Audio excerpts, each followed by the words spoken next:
Wow, building on time? I've been wanting to try to build something for speed for a long time. Let's learn how to build trampoline. Round 1. I place the special trampoline blocks right in the middle of the area because I want to test the bouncing effect as quickly as possible. This build is definitely one of the simplest challenges I have ever done. One useful building tip is that interactive builds often attract more attention than decorative ones because players can actually use them. Oh, I still have so much time left. Great, my trampoline is ready. Hello. Hey, Carrie, look, I built it in just 5 minutes. Do you like? Yay! Really? I am very glad that you like my makeshift construction. Maybe then you can try to build trampoline yourself in just 10 minutes? Ta-da! They ran to the place. This is where your building will be. Are you ready? Yay! Then go ahead. Round 2. Carrie starts by building her trampoline using light blue and white bouncy castle blocks. I think she wanted something that immediately looks fun without needing a lot of decorations. The color combination actually works pretty well because light blue feels bright and energetic, while white helps separate different sections of the structure. One thing I notice right away is that she spends time making the foundation look neat instead of randomly placing blocks. A lot of beginner builders rush through the base, but the foundation affects how the entire build looks later. Even simple attractions benefit from having a clean layout. Right now, the trampoline already feels more like something from an amusement park than just a bouncing platform sitting in the middle of a field. Now, Carrie starts placing red support pillars around the trampoline. I guess she wanted a stronger color contrast because the red stands out immediately against the lighter blocks below. Support structures are useful even when they are mostly decorative. They make the build feel like it could actually exist instead of floating together by magic. Around the edges, she places light blue banners. That is actually a smart detail because banners add visual movement without making the build bulky. The structure starts looking much taller and more interesting. I have to admit, she is building this surprisingly quickly. I am still thinking about what I would place next, and she is already halfway through the design. Next, Carrie builds a staircase on the left side using quartz blocks. Quartz is a good choice because it looks clean and matches the bright theme of the attraction. A trampoline should be easy to access, so adding a proper entrance makes the build feel complete. Along the side of the staircase, she places oak trap doors to create a barrier. That detail may seem small, but thin decorative elements often make Minecraft builds look more realistic. Without the barrier, the staircase would feel unfinished. I also like that the quartz creates another color contrast against the brighter trampoline blocks. The whole structure is starting to look much more professional than I expected at the beginning. For the final details, Carrie connects the red pillars using chains. She places 3 chains between every support, creating a protective enclosure around the trampoline area. Real trampoline parks often use safety nets, so this detail actually makes a lot of sense. After that, she covers the tops of the pillars and chains with red wool carpets. This helps hide rough transitions and makes everything feel more polished. I am honestly surprised by how fast she finished the entire build. Usually, larger attractions take much longer to complete. Even though the structure is fairly simple, she managed to include good color contrast, realistic safety features, and clean decorative details. The finished trampoline feels colorful, practical, and fun to use, which is exactly what a build like this should accomplish.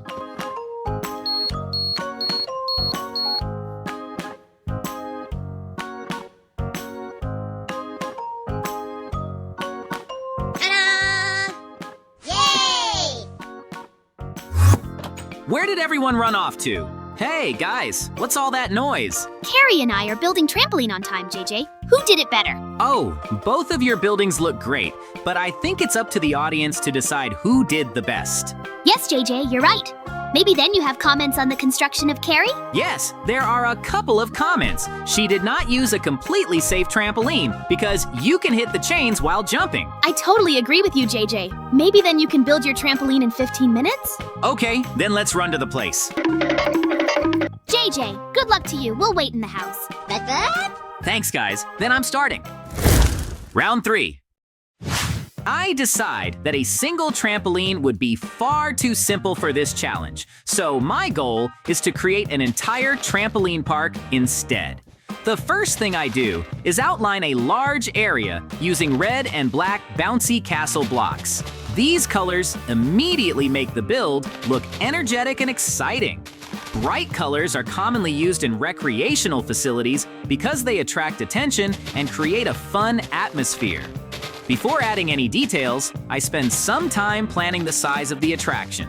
A trampoline park needs enough space for multiple jumping zones, pathways, and safety features. If the foundation is too small, everything else becomes cramped later. That is why I start with a large footprint. Even at this early stage, I can already tell this build is going to be much bigger than a normal trampoline. Once the outline is complete, I continue extending the foundation with additional red and black bouncy castle blocks. Rather than filling everything randomly, I divide the area into sections that will eventually serve different purposes.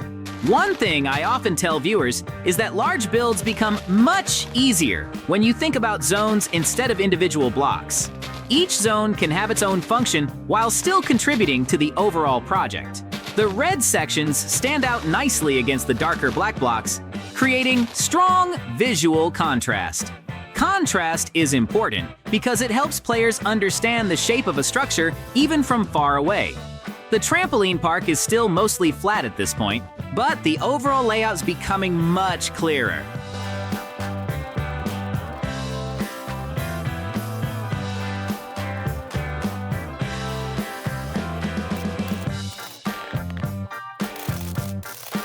Next, I begin introducing nether brick into the design. I use it to create pathways that separate the future trampoline areas. This is an important design choice because visitors need clear routes through the attraction.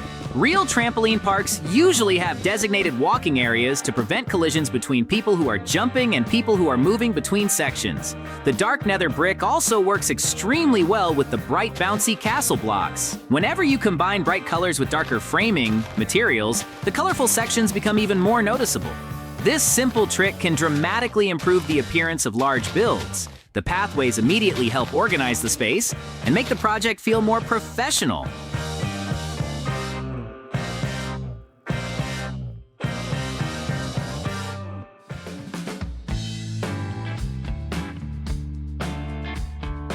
As I continue building, I extend the nether brick paths deeper into the attraction. Some paths branch off toward future jumping zones, while others create central routes through the park. Good path design is often overlooked by builders, but it can completely change how a structure feels. If people can naturally understand where to walk, the build feels realistic. If the layout is confusing, even a beautiful build can feel awkward. While placing blocks, I keep imagining how players would move through the attraction. That perspective helps me make smarter design decisions. The project is starting to resemble an actual recreational facility rather than a random collection of bouncing blocks.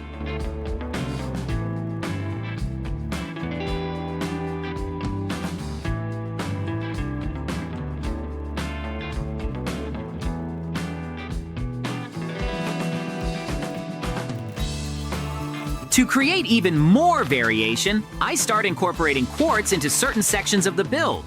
Quartz is one of my favorite materials for modern designs because it provides bright highlights and clean surfaces. I use it primarily around important areas where I want to draw attention. The white color contrasts strongly against both the nether brick and the colorful trampoline blocks. Good material selection is not only about appearance, but also about communication. Certain materials naturally guide the viewer's eye toward important features.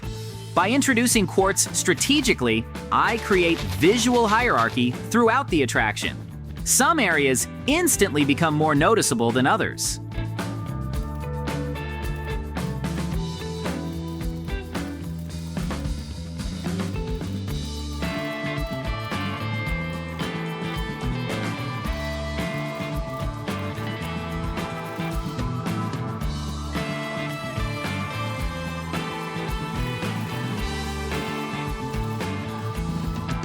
I still have a lot of time left. I definitely have to do everything in time.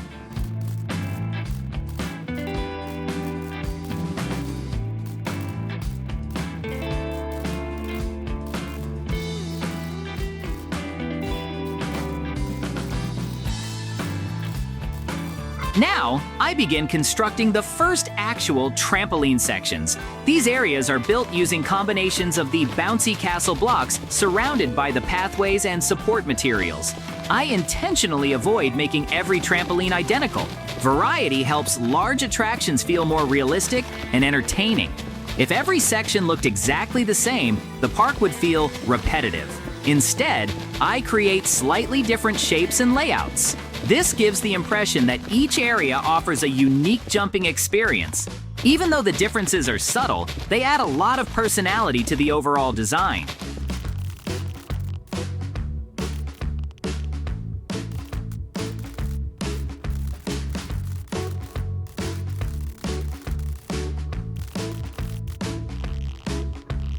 As more trampoline sections appear, I continue refining the transitions between them and the surrounding walkways.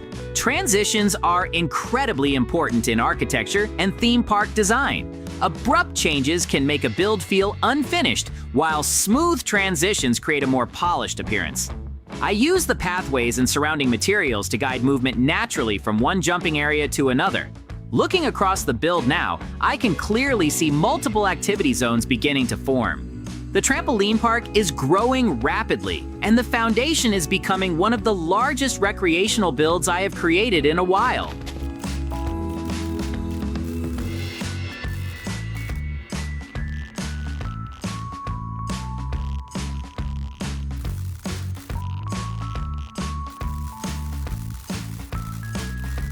I've got half the time left. I'm kind of in time.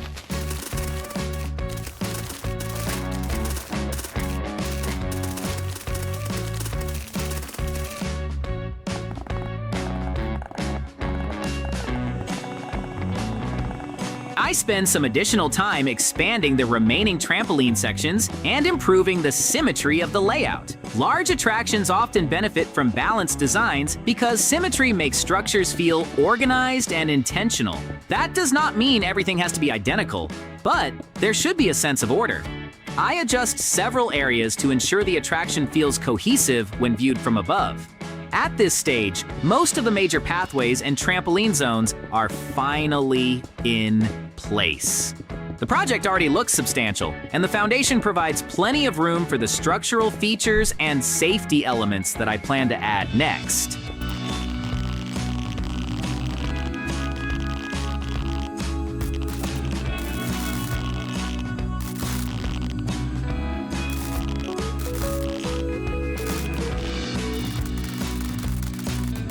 With most of the foundation finally complete, I move toward the center of the trampoline park and start adding vertical structure. Up until now, the build has been mostly focused on the ground level, but large attractions need height variation to feel impressive. I begin placing stone brick pillars roughly around the middle of the area. Stone bricks are a great choice because they look strong and durable. Even though Minecraft physics do not require supports, visual supports make builds feel much more believable. Whenever I create recreational facilities, I like adding structural elements that suggest how the attraction could function in the real world. These pillars immediately make the park look larger and more professional. As more stone brick columns rise into place, the scale of the project becomes much easier to appreciate. Vertical details naturally draw the eye upward and prevent large builds from feeling flat. I carefully space the pillars so they create a balanced framework across the trampoline area. Spacing is important because support structures should look intentional rather than random. If pillars are placed inconsistently, the build can quickly lose its sense of realism. I also keep future construction in mind while positioning them. Good planning often means thinking several steps ahead. These supports will eventually help connect the safety features that surround the attraction. Now that the structural framework is established, I look down at the ground inside the park and realize it feels far too plain. The grass simply does not match the energy of the rest of the build. To fix that, I start replacing the ground blocks with colorful, bouncy castle blocks. Bright colors instantly transform the atmosphere. Recreational attractions are designed to be exciting, and color plays a huge role in creating that excitement. Instead of covering everything with a single color, I introduce several different shades. This creates visual variety and helps different sections of the park stand out from one another. I continue replacing more and more of the interior floor with colorful bouncing surfaces. One useful design principle is avoiding large areas of identical textures whenever possible. When viewers see a mixture of colors, shapes, and patterns, the build feels more dynamic. The bright floor also contrasts nicely with the darker pathways that I created earlier. Contrast is one of the most powerful tools in building design because it helps important features stand out. Looking across the trampoline park now, the colorful floor immediately becomes one of the most eye-catching parts of the entire project.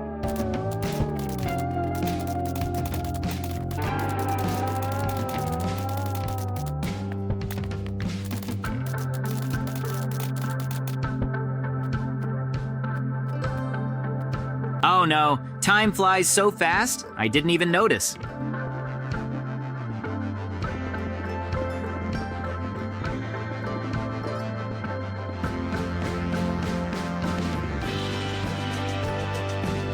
With the interior mostly finished, I begin constructing the safety barriers around the perimeter. I place net sections along the edges of the attraction, gradually surrounding the entire trampoline area. Safety features are extremely common in real trampoline parks because they help prevent people from accidentally falling outside the jumping zone. Including practical elements like this makes builds feel more realistic. I do not treat the fencing as an afterthought. Instead, I design it as a major visual component of the attraction. The moment the first sections of netting appear, the park starts looking much more complete. I continue extending the net barrier around the entire perimeter. The nets are built 2 blocks high, which provides a good balance between safety and visibility. One thing I always consider when building enclosures is how much of the interior remains visible from outside. Players should still be able to see the colorful trampoline sections without feeling like the structure is closed off. Transparent barriers are perfect for this purpose. They define the boundaries of the attraction while still allowing the build to feel open and welcoming. The growing enclosure adds another layer of realism to the project.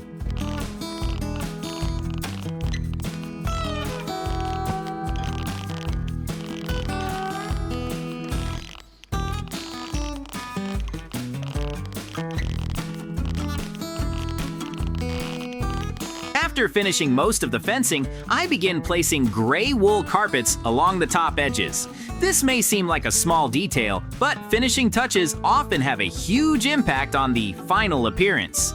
The carpets create cleaner transitions and help the fencing look intentional rather than unfinished. Gray is also a smart color choice because it does not compete with the bright trampoline blocks below. Neutral colors are often useful when framing colorful structures. Instead of drawing attention away from the main attraction, the gray accents help emphasize the vibrant interior.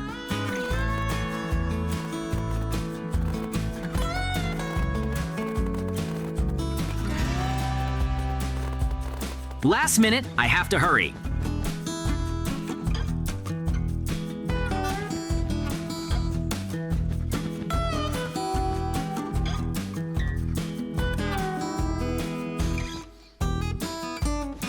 The final stage of this section involves checking the entire build for missing pieces. Large projects often develop small gaps during construction, especially around corners and intersections. I walk around the trampoline park and install any remaining net sections between the stone brick supports. Consistency is incredibly important in large-scale builds. Even tiny missing details can become surprisingly noticeable once everything else is complete. After filling the remaining gaps, I take a step back and look at the attraction as a whole. The colorful trampoline zones, organized pathways, stone brick supports, and complete safety enclosure all work together perfectly. The trampoline park now feels like a real destination rather than just a collection of blocks, and the foundation is fully prepared for the next stage of construction.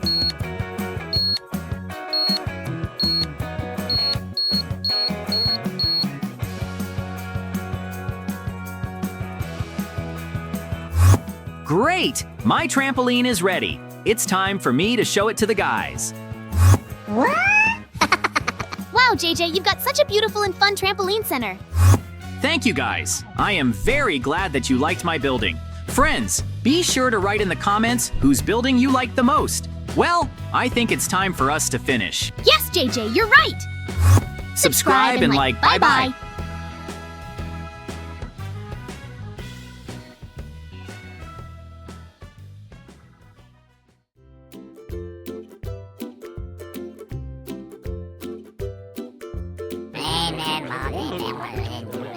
Wow, that's such a cool idea to build. Why didn't I figure it out myself? I definitely should try to build a water park. Mikey, round. I'm starting construction. To begin with, I put lime wool blocks, build the base of my water slide from them.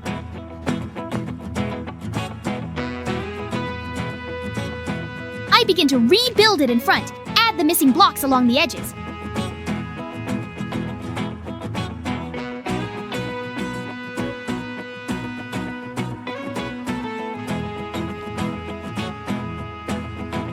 I put invisible blocks in the back, and I put ladders on them, and I use a chiseled bit near the lift.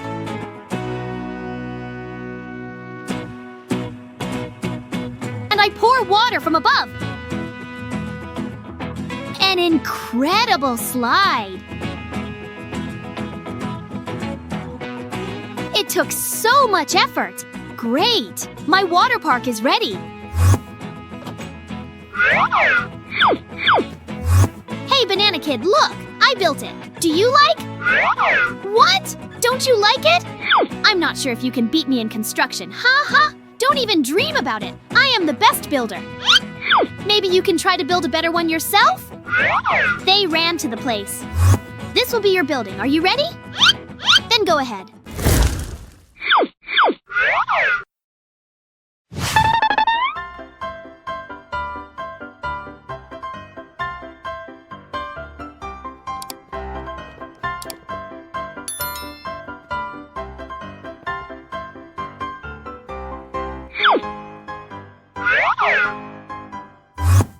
Where did everyone run off to? Hey guys, what's all that noise? Banana Kid and I are building a water park, JJ.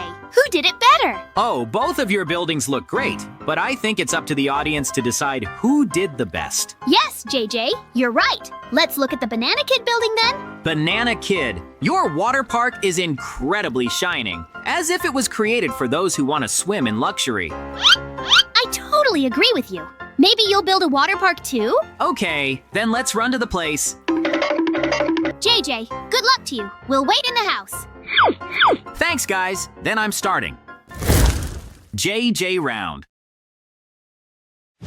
I will need different blocks of concrete to build it. I'm starting construction. To begin with, I put red blocks of concrete, build a smooth rise out of them.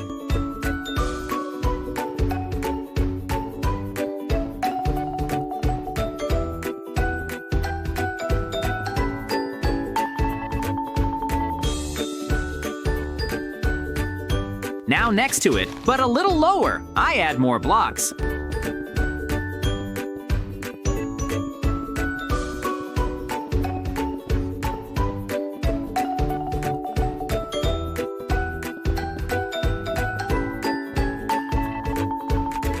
On the same side, I start building in 2 layers of orange concrete.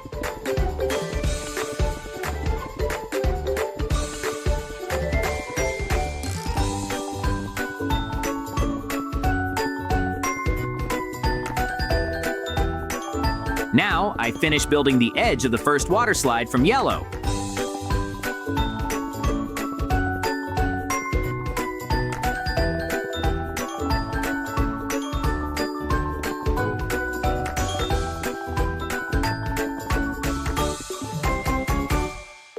I start building a second water slide from yellow concrete from the base according to the same principle.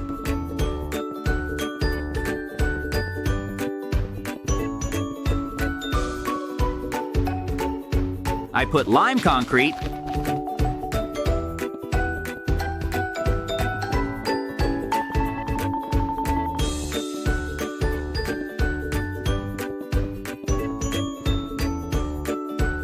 Now, light blue.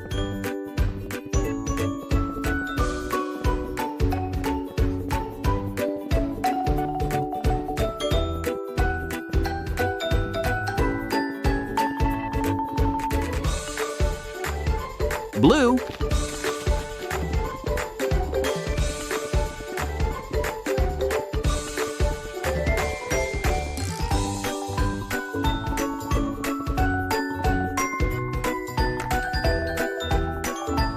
Purple.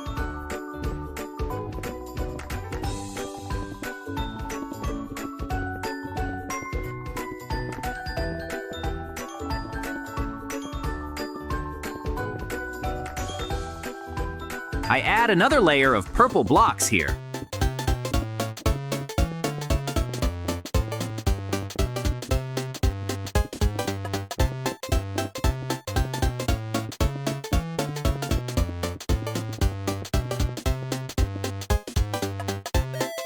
It seems that something is missing.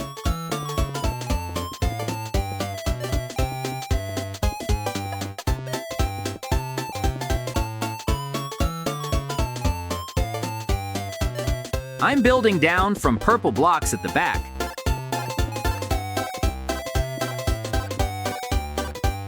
Building this side with blocks of blue,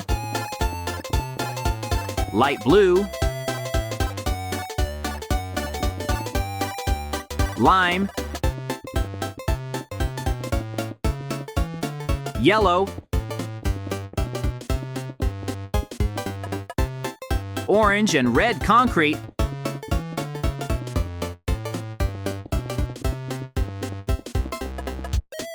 putting up the missing blocks.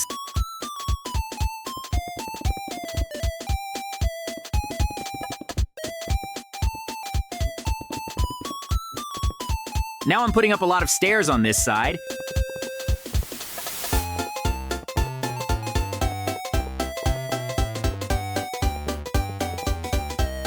Inserting them into the second opening.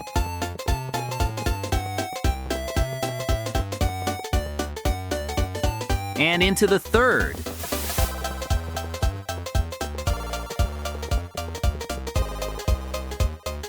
I pour water on top of the slides.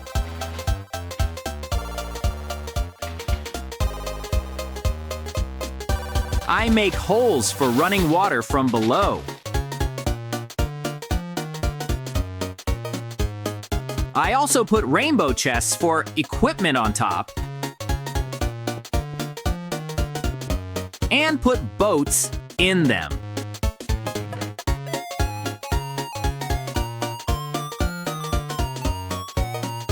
For the reliability of my construction, I build pillars of red and purple concrete on both sides.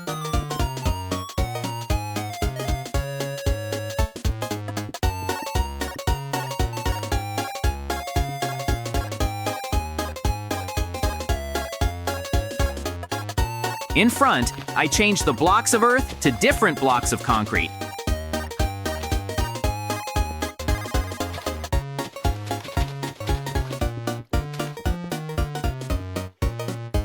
Build the contour of my pool.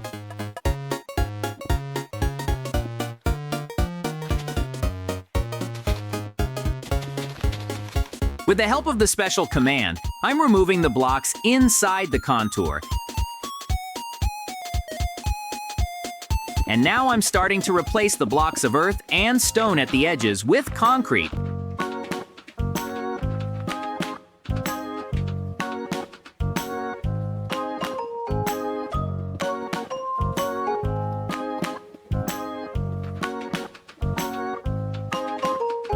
Building a pool for the second slide.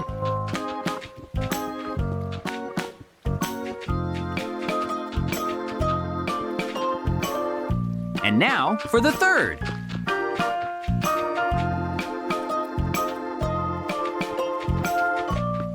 I also use the command again and fill the pool with water completely.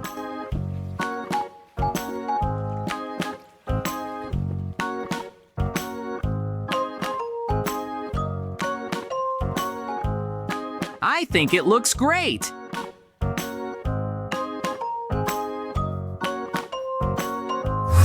Great, my water park is ready. It's time for me to show it to the guys. Wow, JJ, you've got a wonderful water park. I like it. Thank you guys. I am very glad that you liked my building. Friends, be sure to write in the comments whose building you like the most. Well, I think it's time for us to finish. Yes, JJ, you're right. Subscribe and like. Bye-bye.